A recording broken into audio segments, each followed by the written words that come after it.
Bandera Reports Afternoon Edition.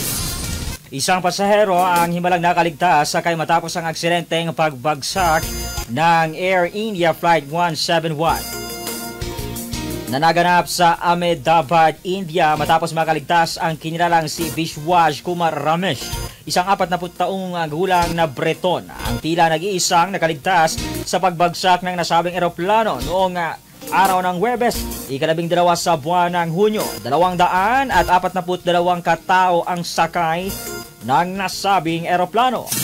Si Ramesh ay nakaupo sa bahaging seat 11A ay nagtamo ng mga sugat sa dibdib, mata at paa, ngunit nakaligtas sa nasabing trahedya.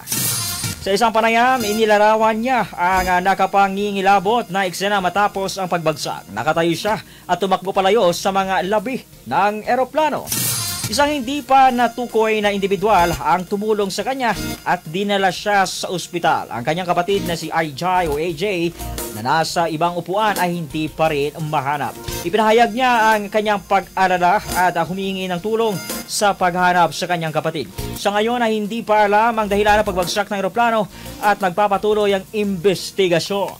Bandera Reports Afternoon Edition.